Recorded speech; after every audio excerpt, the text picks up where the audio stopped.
Let me bring it back. Well, brought back the Iceberg video, y'all guys, in the form of Chill with the Viper episode. So yeah, what up, you guys? Welcome back to the episode of Chill with the Viper. So yeah, this is the Notorious Wrestling Gimmicks Iceberg. Now, as a touch, let's take a look at some of the most well-known gimmicks, or some of the gimmicks that's well known for more so on the infamous side in some cases. So yeah,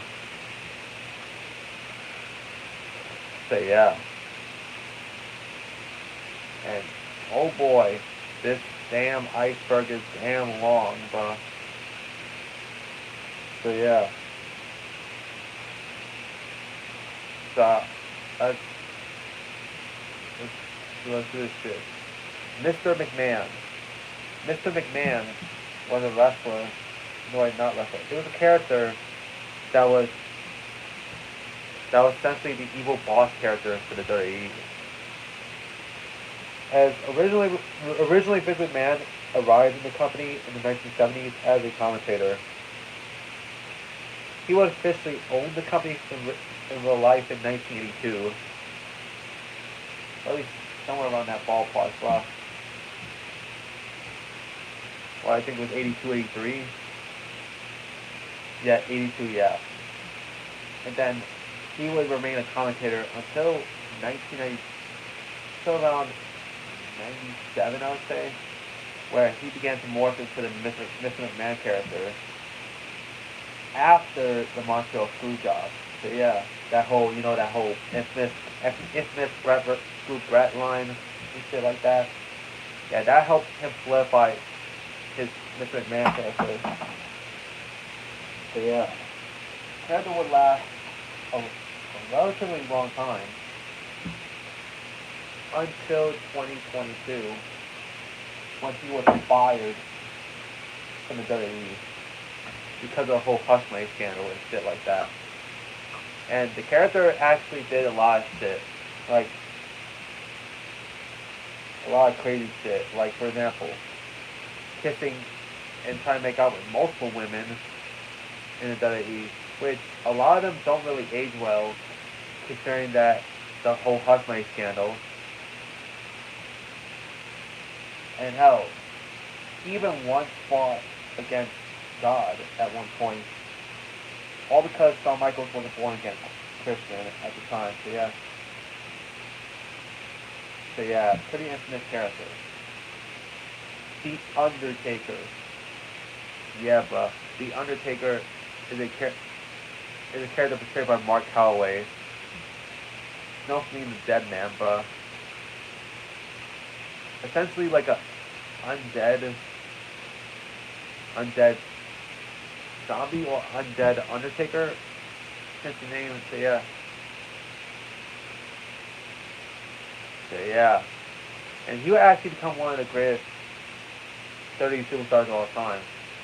And one of the most notable things he had was the streak, bro, at WrestleMania, which lasted from WrestleMania 7 all the way up until WrestleMania 30. So yeah,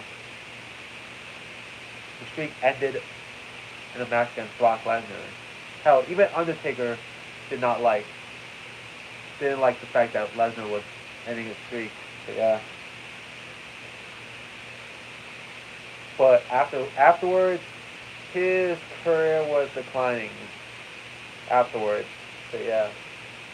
By that point, he already stopped competing full time, following Bragging Rights 2010. And yeah, while his part-time matches was good at first, it's safe to say that it was around this time that he began to decline in terms of quality, in terms of wrestling. None could be more notable than Crown Jewel 2018 and Superstar Showdown 2019. So yeah, as his tag team match with Kane take on DX, and his one-on-one match against Goldberg were both horrible, bro. Like, dead ass. Like, I don't know what the hell what WWE was thinking when it came to the early Saudi Arabia shows. Like that. At least he ended on a high note in 2020. He ended his career on a high note in 2020 in a Boneyard match against AJ Styles. So yeah. The Shockmaster. The Shockmaster was a character portrayed by Fred Oddman, who was best known for his time in the WWE as both Tugboat and Typhoon. So yeah.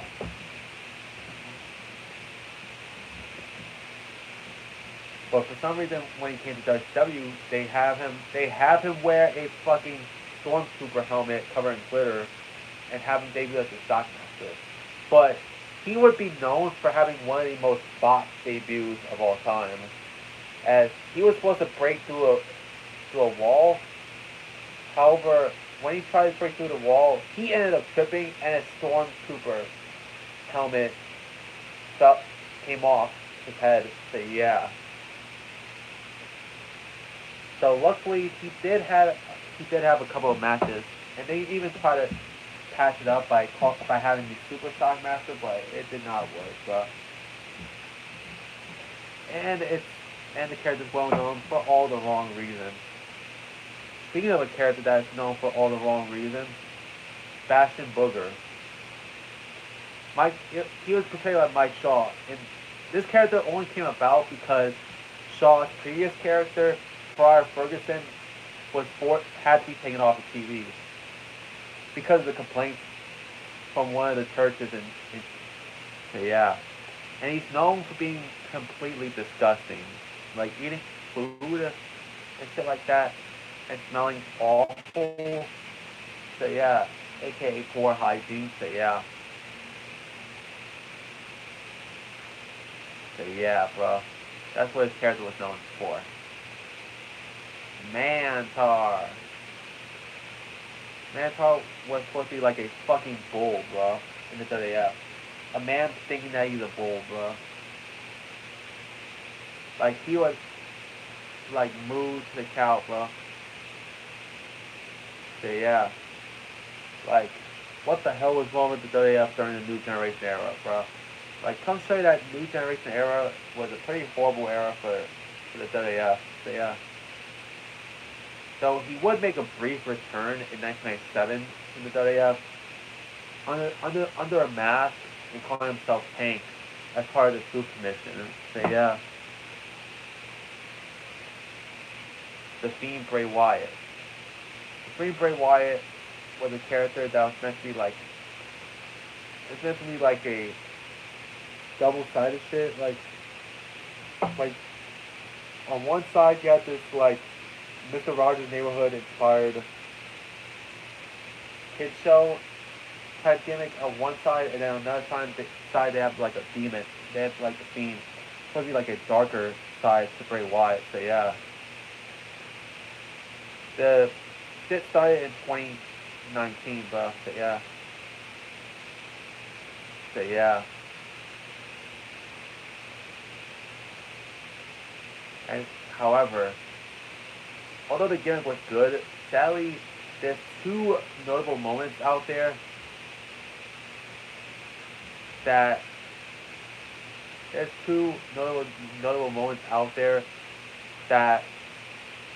was pretty horrible for the team, bro. So yeah. I'll show you those two notable moments. First one is that feud with Seth Rollins in that same year that the Fiend debuted. And this is heading into Hell in a Cell, as they would have a Hell in a Cell match at said event in 2019. And they would go crazy over the weapons, but one moment in particular rubbed fans the wrong way. It was already bad enough that the whole Cell match was held under a red lighting. What made it worse is that after Seth Rollins was about to hit the Fiend with the hammer, who was, by the way, was buried underneath all those weapons, the ref called the fucking bell, all because Seth Rollins hit the Fiend with the sledgehammer, who was buried in all those weapons, bro. Like I agree with a lot with the fans out here by saying that this was a pretty much an insult to the Hell in a Cell match, bro. Me, I feel like that match was an insult to the to the past Hell in a Cell matches and Hell in a Cell in general, bro. I wouldn't be surprised if that was the last Cell match ever. But luckily, it made a comeback since. So yeah. But seriously, how in the living hell did the match end in a no contest after Seth Rollins hitting the Fiend with a hammer, bro? In a Hell in a Cell match where it's supposed to be no disqualifications and no countouts, bro. So yeah. Like, dead ass, bro. Like, hell, Mick Foley got it the worst in his Hell in a Cell match, and yet he kept going with the match. Like, I just fucking hate that Hell in a Cell match, bro, in 2019, bro. And then what makes it worse is that immediately after the match is over, the Fiend gets back up and puts Mandible Claw on Seth Rollins. Which means that y'all stopped the match for nothing, bro. Basically pissing off fans even more, bro. Like, since Fiend got back up, like, y'all could have just easily continued the match. Like, but no, y'all had to end it on a fucking no contest. I really want to say disqualification, but the results say no contest, so. But it felt like a fucking disqualification in a fucking Hell in a Cell match where there's supposed to be no disqualifications and no countouts, bro. Anything fucking goes. Like, damn. And as the second moment, yeah, guys, came at Super Showdown 2020, bro. Like, essentially the last WWE pay-per-view to take place outside the U.S. for over a year because of the pandemic. And the Fiend was facing off against Goldberg. So yeah. And Goldberg beat his ass for the Universal Championship. And by the way, I forgot to mention that Hell in a Cell match 2019 was also for the Universal title. I forgot to mention that, bro. So yeah. So yeah. And Goldberg beats the Fiend, bro. What did they do? Why did they do this? Because they wanted to get Roman Reigns over by defeating Goldberg, bro. And worst part of all, Goldberg versus Roman Reigns didn't even happen, bro. As the pandemic hit weeks before WrestleMania. And Roman Reigns was concerned about his own health because of the pandemic. And also because he was previously diagnosed with leukemia. So yeah. And making him a bit more vulnerable to the virus. So yeah. So yeah, those were the two horrible moments. But he had some good moments in there too. Seth Rollins. Not Seth Rollins, the Fiend. Like that Firefly Funhouse match against John Cena. Like, that was pretty cool, bro. And I feel like Bray Wyatt was warning us about Cena, bro, all these years. And we just brushed it off initially. But now since Cena's a heel, looking back at Bray Wyatt shit, he was giving us warning signs about Cena, bro. Signs about Cena being a heel, bro. And look what Cena is now. And also, sadly, rest in peace to Bray Wyatt, bro. So yeah. We lost him too soon, bro. So yeah. So the Fiend character was gone after he got released. But when he came back, he had that whole he kind of dropped the Fiend gimmick after he returned from getting released. So yeah.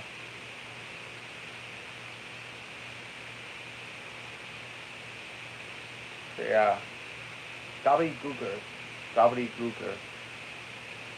Gobbledygooker was a turkey that was played by Hector Guerrero and made only a handful of appearances out in history, bruh. So yeah. At least the original person portraying it was Hector Guerrero, who was supposed to be Eddie Guerrero's older brother. So yeah. That he made his debut in Survivor Series 1990. The same event as The Undertaker, bro. And you wanna know what the crazy thing is?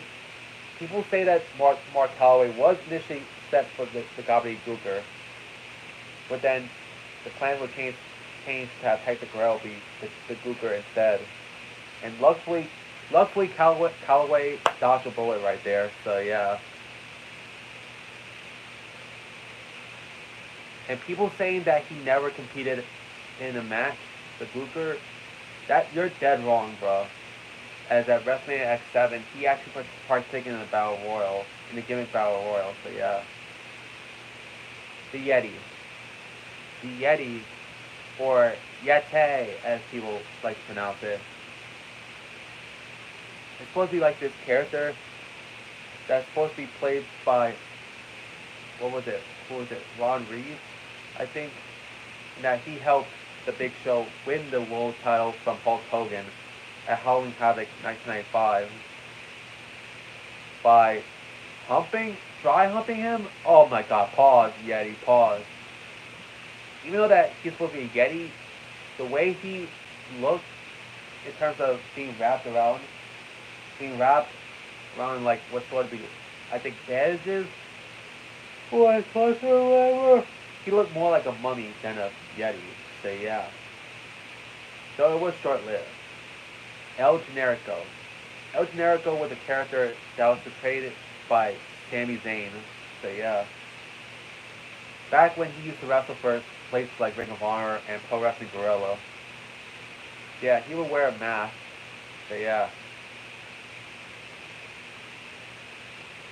He would notably team up and feud with Kevin Steen. So yeah. AKA Kevin Owens. So yeah. So the El Generico character was retired for good in 2013, right around the time where he was getting signed to WWE. So yeah. Hornswoggle. Hornswoggle was supposed to be like this leprechaun character. That debuted in 2006. He was originally known as Little Bastard initially, before being changed to Hornswoggle, bro. So yeah.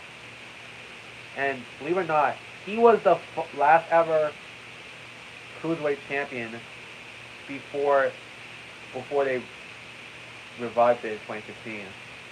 Like, before the belt was revived in 2016, Hornswoggle was the last ever cruiserweight champion. Well, at least he is the last one of the belt's original run. So yeah. So yeah. And he was the illegitimate son of Vince McMahon, as he spoke about Vince earlier, and though I never brought up his illegitimate son angle. And to make it crazy, Hornswoggle was not the original person that was going to be the illegitimate son. Originally, it was going to be Mr. Kennedy that was going to be the illegitimate son to Vince. However, he ended up getting suspended because of his involvement in the signature pharmacy scandal. As a result, the plans were changed. And also, he was also revealed to be the anonymous GM of Monday Night Raw in 2012. So originally there was going to be a character change for Hornswoggle, bro, when it came to the anonymous Raw GM. But that ended up getting scrapped. John Gonzalez, or El Gigante, as he was originally known as in WCW, was a wrestler that wrestled in WWF. he originally tried out for basketball, even going as far as to getting drafted by the Atlanta Hawks. But however, it did not turn out well for him. So, luckily for him, the owner of the Hawks at the time in the NBA was Ted Turner, who also owned WCW. So yeah, Gonzalez was able to get a job at WCW, bro, as El Gigante. And believe it or not, this dude is actually the tallest wrestler ever, standing at 7'7", bro. So yeah, yep, 7'7". So yeah. But when he got signed to the WWF, he was repackaged into Johnny Gonzalez, a man who essentially wore a fucking, what was it like? What was it like, a caveman suit, caveman body suit, like with brushed up muscles and shit like that. Like, oh my god, bro.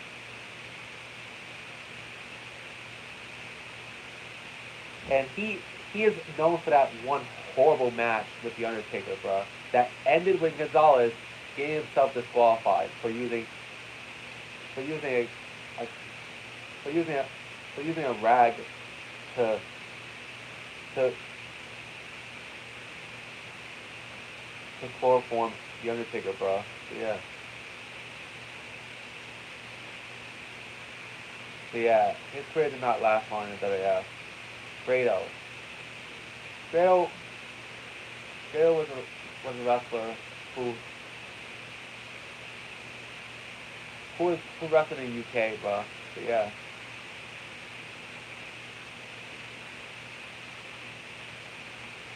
So yeah, bro. He is known for, but the thing he's best known for, Grado, is coming out is his theme song, bro. Or at least his theme song that he used in the UK, bro. And in Ireland. And yeah, bro. That song was called Like a Prayer by Madonna. So unfortunately, when he arrived in TNA, he didn't use the theme song, sadly. And that's a shame.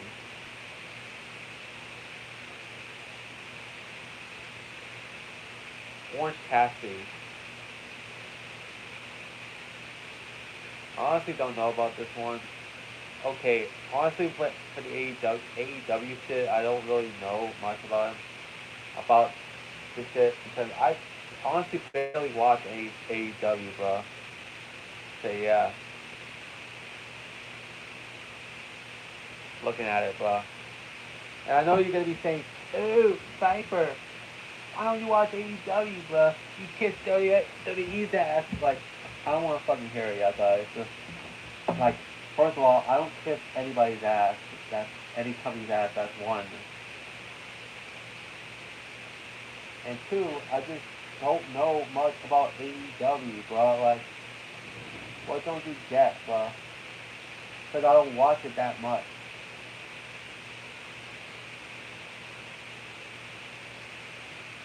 So, yeah.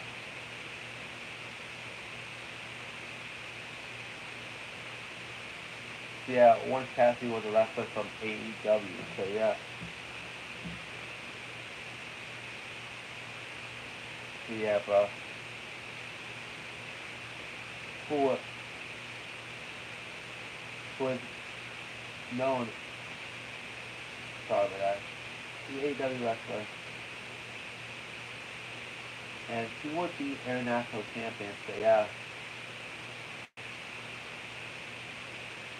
And he would have some success there. Not only winning that, he ended up winning that title, bro. So yeah.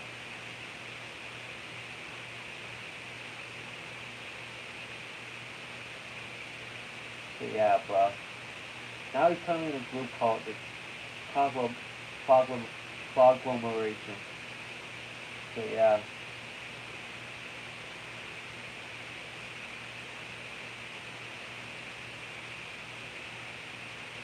And also he was at one point the Iron Man Heavy Metalweight champion. So yeah,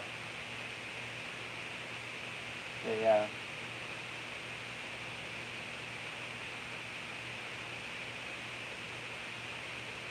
so yeah, bro. Yeah, I don't know much about Orange Cassidy. While I'm at it, let's. While I'm at it, I'm just gonna get the next two. I'm gonna get the next two AEW shits out the way. Sean Housen was a wrestler that was known for his time in Ring of Honor and Full Impact Pro. Like, yeah, and he's previously wrestled for AEW. So yeah, so yeah, but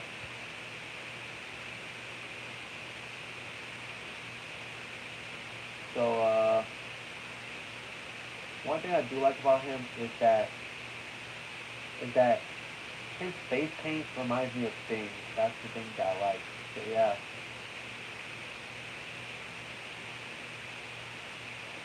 Now I'm gonna go Fear on the Acclaim. So the Acclaim is a tag team. It's a tag team that features AEW. This is actually one of the few that I actually know the Acclaim, as the as the team consists of Max Caster and Anthony Bowen. So yeah, they had like this rapper gimmick in AEW. So yeah, which is kind of similar to like Cena's Dr. Thugonomics character in some ways. So yeah, which I actually do enjoy them, bro. So yeah, mainly because mainly because of their character is similar. It's similar to Cena during the 2000s. So yeah,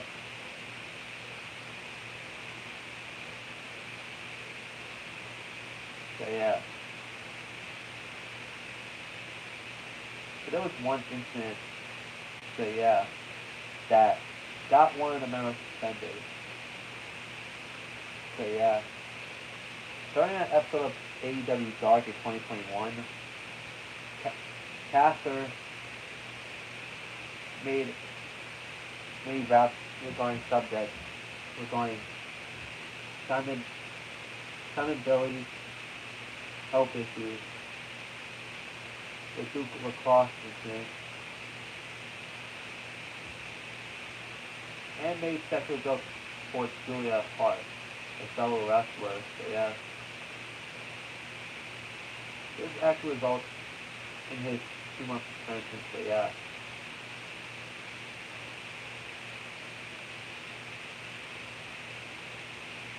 so yeah.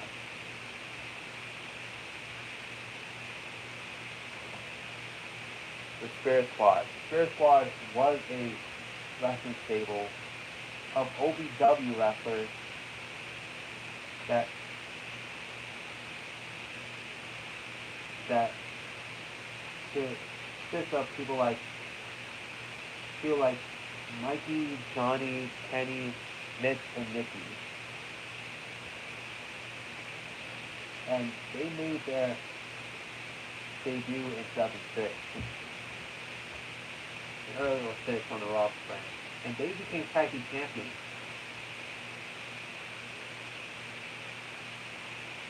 Yeah, all five of them were world tag team champions. So yeah, under the Freebird rule. So yeah,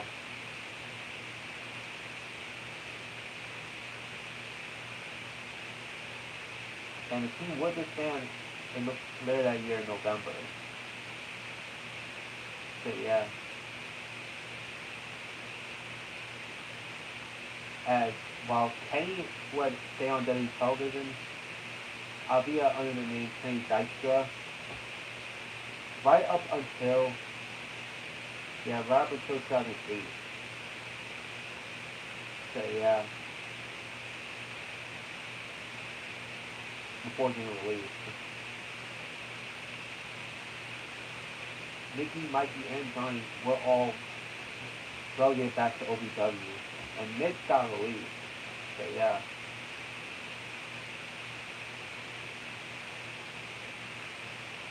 So yeah.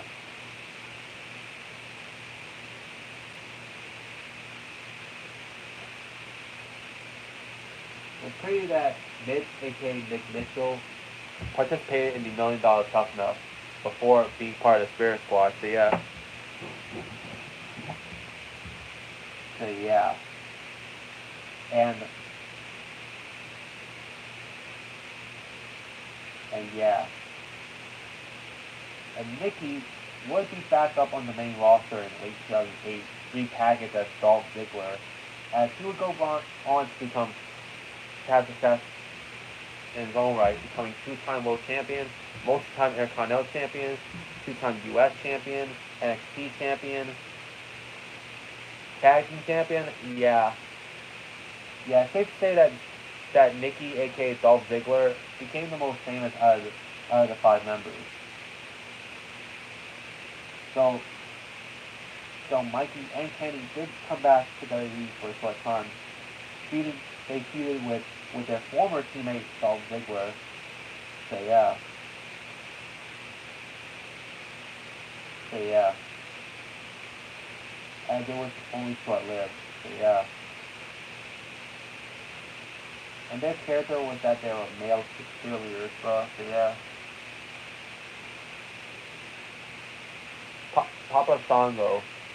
Now this is actually one of multiple gimmicks from Charles Wright in the WWE. And this is actually his first on WWE television, so yeah. As Papa Sango was supposed to be a voodoo priest that basically has like voodoo powers. Like making Ultimate Warrior sweat oil, bro, or him bombing.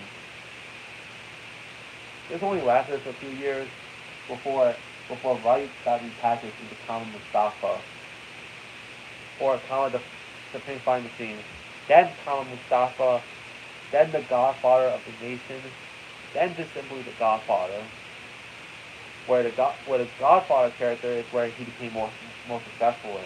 So yeah.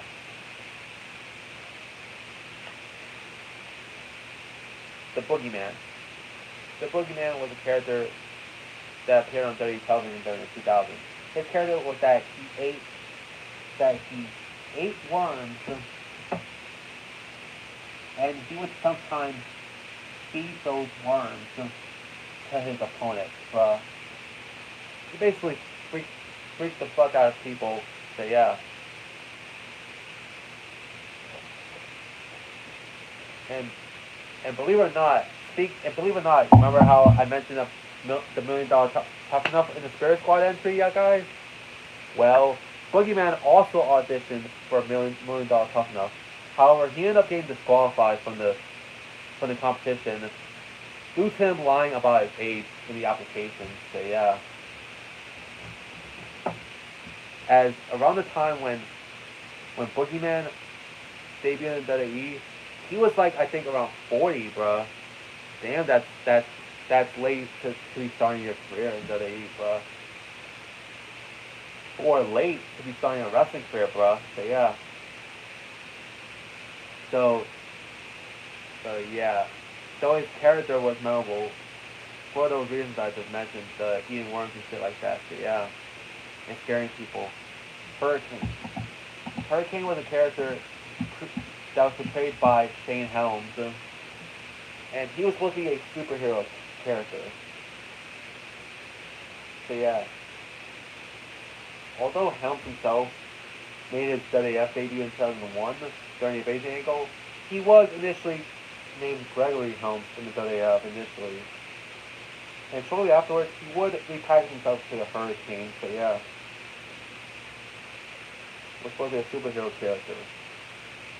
The character would last until late 2005, when the Hurricane turned heel and slapped Rosie after getting attacked by Kurt Angle, and he would go back to being Gregory Helms. as as a result with those sunglasses and shit like that. So yeah, Kogel Beware. Kogel Beware was a character that appeared in the 90s on WF television. He would he would have colorful gear, and he would have his pet bird with him. So yeah, pretty lovable character, pretty cool character, pretty cool look for a mid card wrestler. So yeah, E Generation X. E Generation X was a wrestling stable during the Attitude Era, which consists of Triple H, Shawn Michaels, Chyna, Road Dogg, Billy Gunn, and X-Pac. Those are the most notable members of the group. Say yeah. While while the group did have other members involved during certain points, those those 6 members I just mentioned, those are the main notable members. So yeah, and they do a lot of stuff like they do a lot of stuff like do a lot of funny shit, bro. They act like wild, bro. Hell, the group was at their most wild in the Attitude Era. Although they did reunite in later years, though it wouldn't be as wild as it was previously in the Attitude Era. So yeah. Santina Morella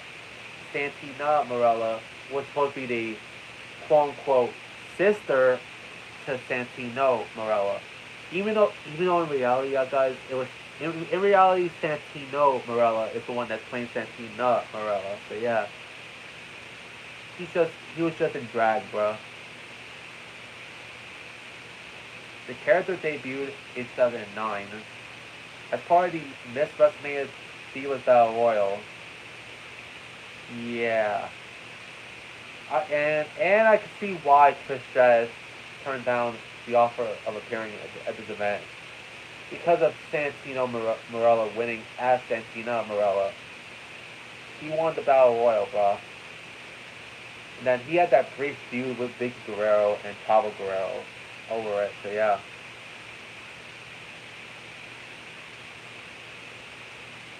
So he did make so he bring back the character once more at the 2024 Royal match. So yeah. Rusev Day. I remember this, bro. This whole thing was over with the fans, bro.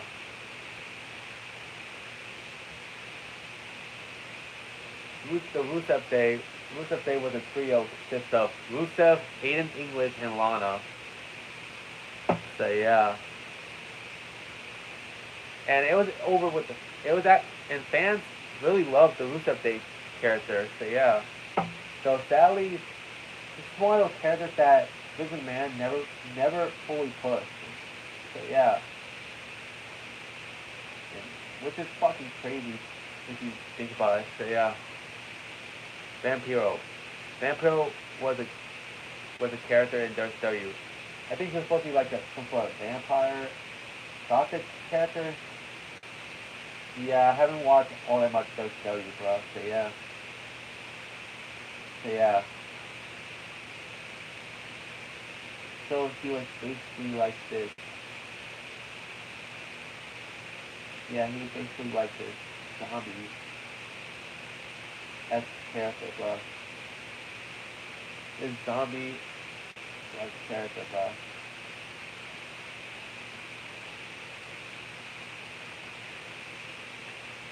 So yeah.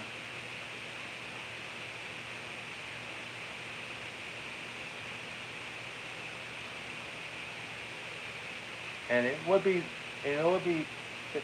have some success in WCW, bro. So yeah. Sergeant Slaughter. Iraq sympathizer. Now this is referring to the Iraq sympathizer character in 1991,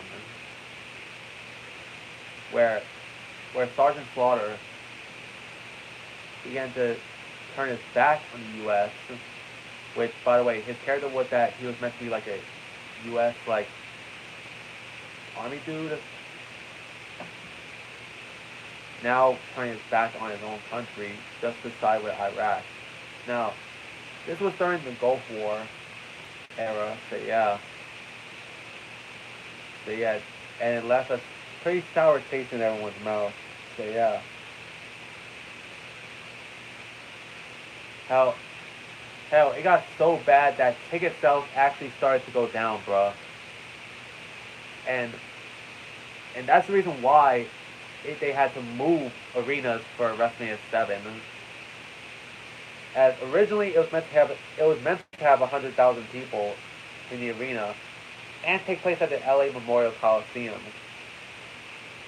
However, WWF claimed that they had to move arenas because of safety concerns regarding regarding Slaughter's character.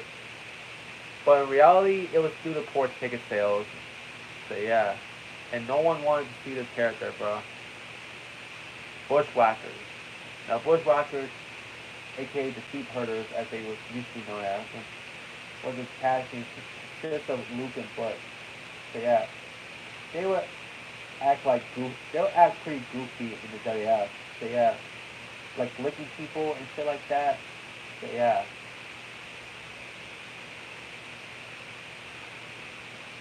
this is crazy.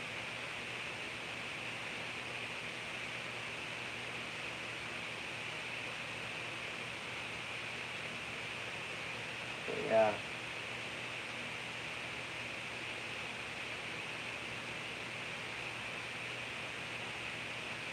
Okay, so yeah, and they became comedy characters, but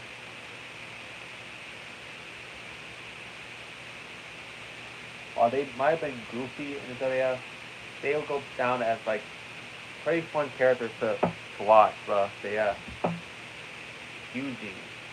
Eugene is a is a character that was portrayed by Nick Dinsmore, and that his character was that he was a wrestler with special needs, aka a wrestler with disability. And yeah, and he was portrayed as Eric Bischoff's kayfabe nephew. So yeah, and yeah, you know that yeah, they didn't they didn't really book him well towards the end, but at least I'll give WWE credit for trying. So yeah, and for most of his run, he was a babyface for most of his run, bro.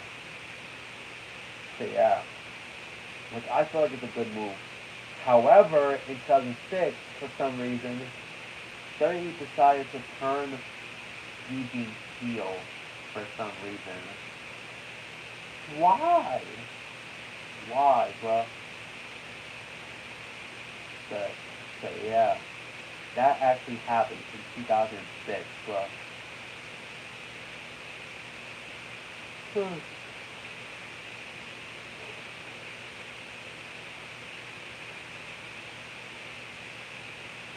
Yeah.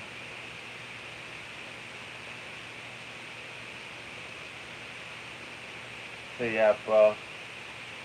As he turns back on Hacksaw and Duggan in 2006. So the heel Eugene was dropped shortly after it happened. The only notable heel thing that Eugene did was that he at one point tried to force himself onto a girl, only for Val Venus to stop him, bro. So yeah, but I do like Eugene's character because note that I'm a man with autism myself, so yeah, and although I like the character, though I can see why it's controversial because of the way they booked him in the shit. The Blue Blazer. The Blue Blazer was a character portrayed by Owen Hart. Originally, it was portrayed by him in the late '80s initially, but sadly, it's notable for its infamous 1999 run as a character. So yeah, and it's linked to the Over the Edge incident. As in Over the Edge, the Godfather was scheduled to defend his Intercontinental Championship against the Blue Blazer. Owen Hart. However, during the Blazers' entrance, he fell, I think, 70 feet from the rafters to the ring. He ended up dying from his injury. He ended up dying from the incident. So yeah, but for some goddamn reason, the WWF decided to continue on with the pay-per-view instead of stopping the pay-per-view, bro. So yeah. So yeah. Which is unfortunate. Which is horrible, bro. Rest in peace to Owen Hart, bro. And it's also the reason why his wife refuses to let the WWE use Owen's likeness, bro. Because of the whole incident. So yeah. Broken Matt Hardy. Broken Matt Hardy was a character created by Matt Hardy, where he'd be like, where he went when Matt Hardy went mad, like he spiraled into madness, bro. Like, and he had the famous delete chant. Like, I actually kind of like the character. What I didn't like it initially, but it grew on me, bro. Like the way that Hardy talks, like, ah, yes, Brother Nero. Like he's talking like he's like a king or something like that. Like, what the hell? And he created the Broken Universe, which was actually pretty popular in TNA around this time. So yeah, it's actually pretty cool. So yeah.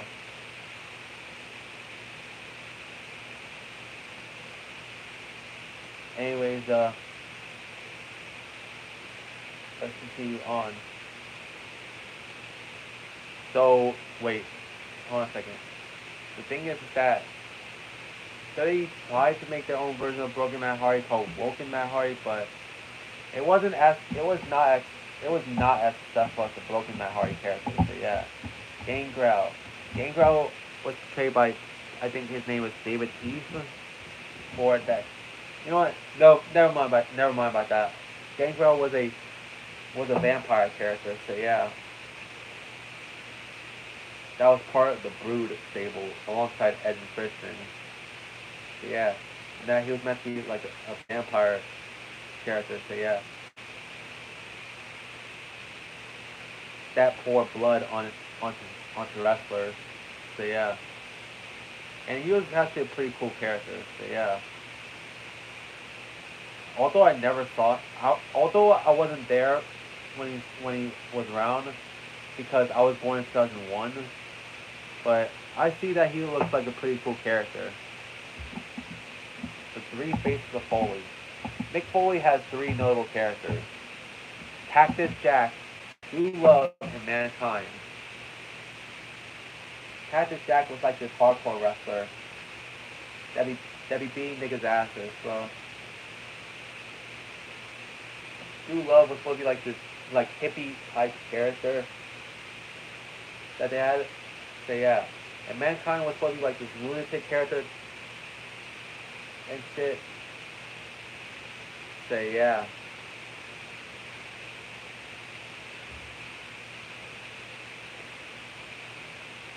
and the I think the True Love and Mankind characters debuted in WWF. Well, Cactus Jack was around for years prior to Foley entering the WWF. So yeah, and these characters became the three faces of Foley. So yeah. Another AEW entry, MJF slash Adam called the Devil. Now, I think this was a storyline, I think. If I remember correctly, say yeah. I think it is, but I'm not sure.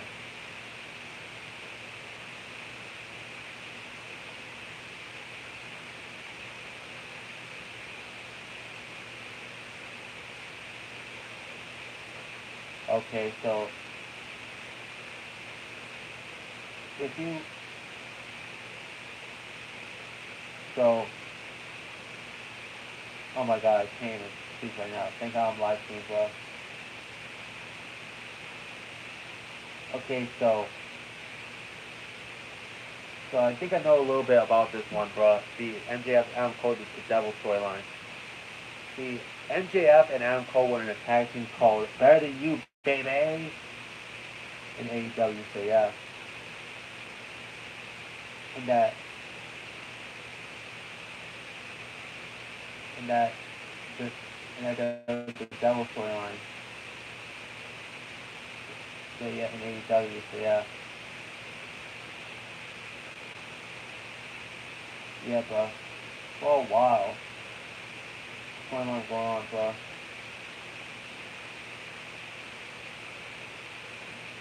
And then when the Devil character was revealed, it was revealed that the Devil character was was in fact MJF the entire time. So yeah, it's pretty crazy.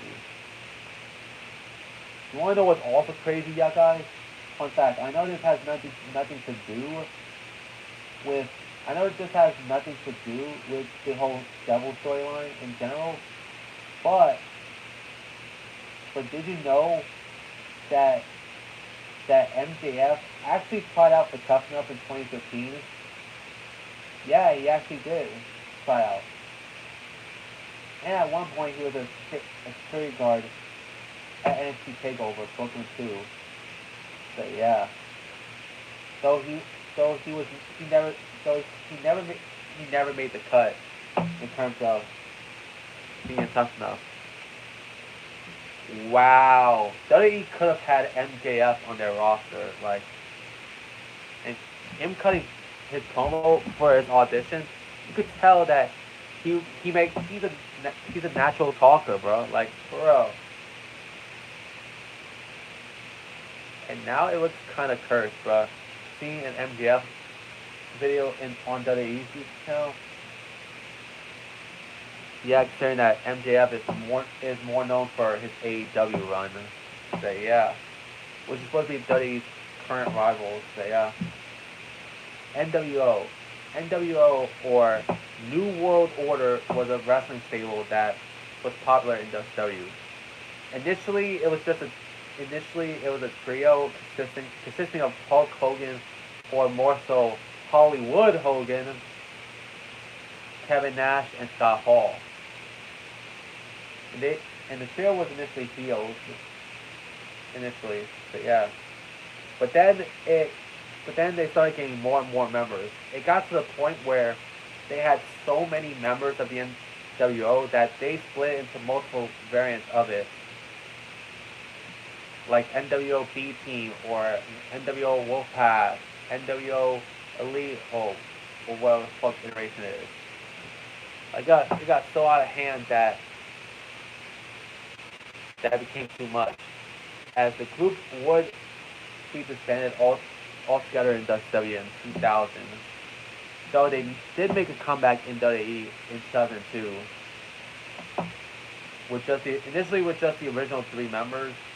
So Hogan would be kicked out of the group at WrestleMania X8 after losing to The Rock. And Kevin Nash got injured. So yeah. They had to bring in the Big Show and X-Pac, who were previously members of the NWO and WCW, under the names The Giant and Six, respectively. So yeah. So Scott Hall did get fired. Scott Hall got fired from WWE in May of 2002, following an incident that occurred following the Insurrection pay-per-view in 2002, known as the Plane Ride from Hell. So yeah.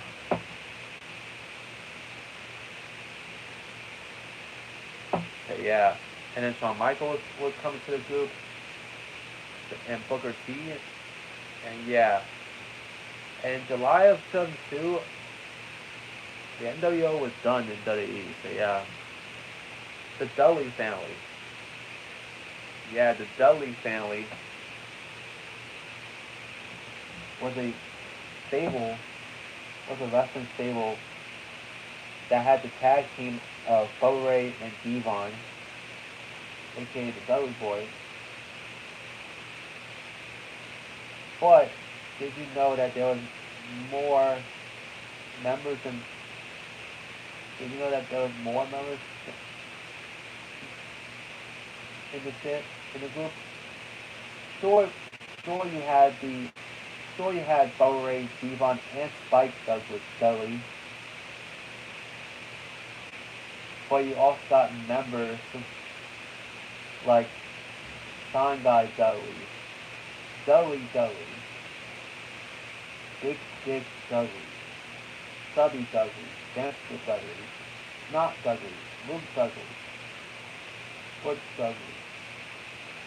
Which, by the way, Luke and Butch were Butch Whackers. And yeah, they were part of the Dudley family at one point in 1998. So yeah.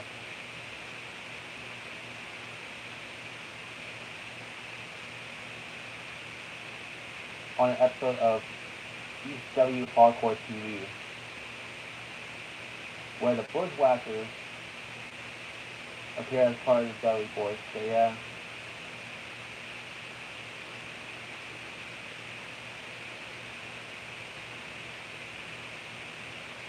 So yeah.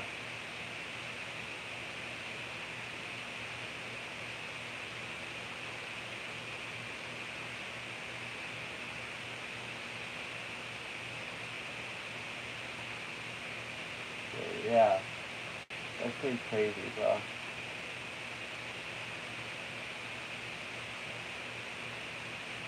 Oh, but did you know that at one point that Stacy Keibler was actually part of the Dudleys at one point in the WWF from 2001 to 2002? So yeah, that's pretty crazy. And that's crazy how big the Dudley stable was until it was just reduced to 2, sometimes 3 members. So yeah. Red Rooster. Now this is a infamous gimmick portrayed by Terry Taylor. While Terry Taylor might have been a pretty talented wrestler during the mid-80s, Sally when he was in the WWF, he was initially Terry Taylor before being packaged into the Red Rooster. A man who believes he's a fucking rooster. Yeah. And it actually goes down as one of the worst gimmicks of all time. So yeah. Like, he put part of his blonde hair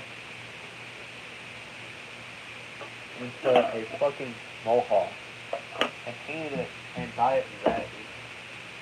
And he began making rooster sounds. Like, what the fuck, bro?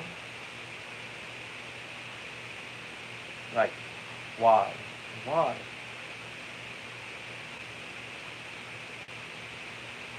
He's mortal.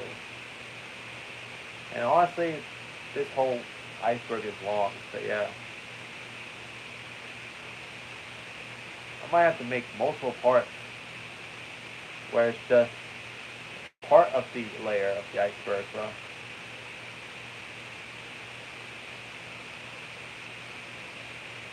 So yeah. So Keith Morso was a wrestler who also goes by the name of Black Taurus, who wrestled in AAA, MLW, and PWG. So yeah. He primarily wrestled in Mexico, primarily, so yeah.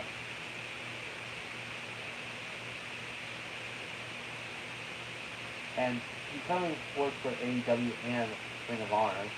So yeah.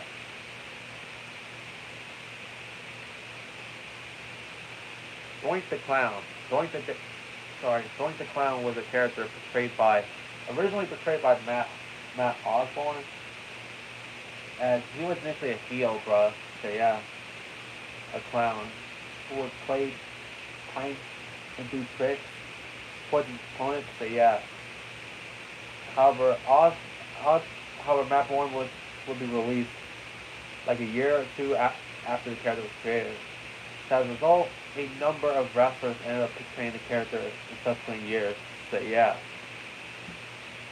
The original Doink the Clown, Matt Bourne, passed away in 2013. So yeah.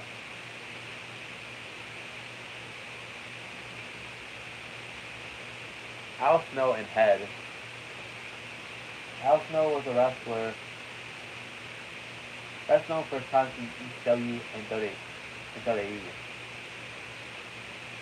So yeah, after Al Snow struggled in WWE with characters like Shinobi and Shinobi, Avatar, and Lee Cassidy, he would start appearing in ECW as Al Snow, and he would talk to a mannequin head titled Head.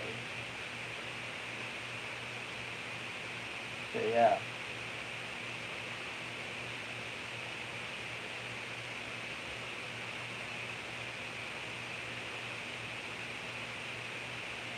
And yeah, that's crazy. And especially Al Snow starting to go a little insane over being a jobber in the WWF. So yeah. And that he claims that he's talking to Head.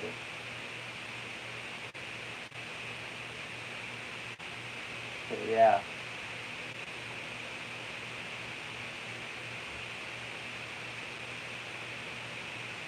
And it's crazy, bro.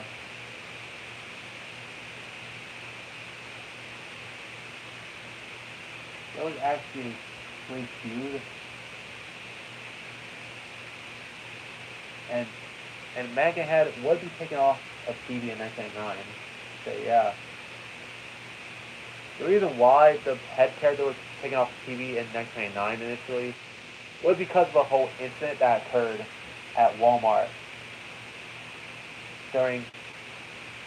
regarding an action figure. In the SummerSlam 1999 action figures that has Hardcore Holly and Al Snow, it also has Head, which is an actual mannequin head, and not actual mannequin head, an adult head, which caused controversy at Walmart as they pulled the action figures from their store because they thought that they were promoting a message regarding violence against women. So yeah.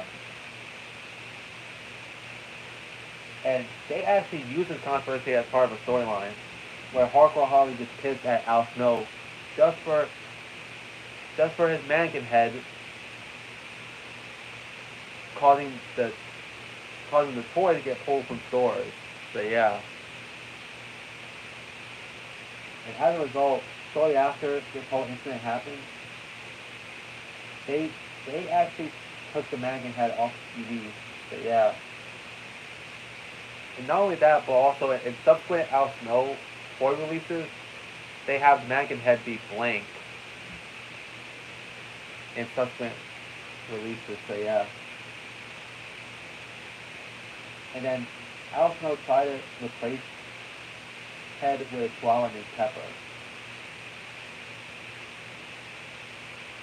So yeah. And this led to the infamous storyline between him and Big Boss Man, where Boss Man captures his dog and then proceeds to feed it to Al Snow himself. So yeah. This led to that horrible pound for pound match at Unforgiven for us. So yeah.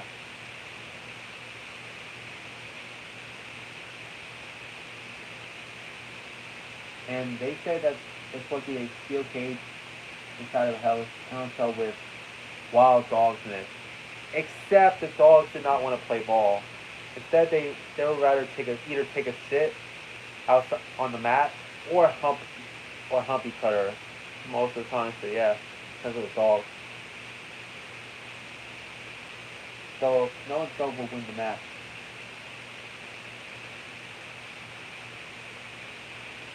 So yeah.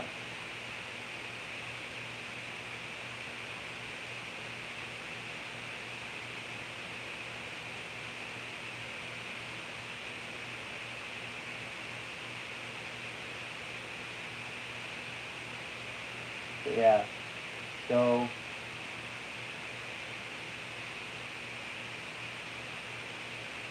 So no one officially bring back Head down the line, but yeah, that's pretty crazy. You know what? How about this? End it off right here, bro. Cause there's so many entries in one layer, bro. And I might have to make multiple parts to it. So yeah. See you guys next time. Vibration TV signing off.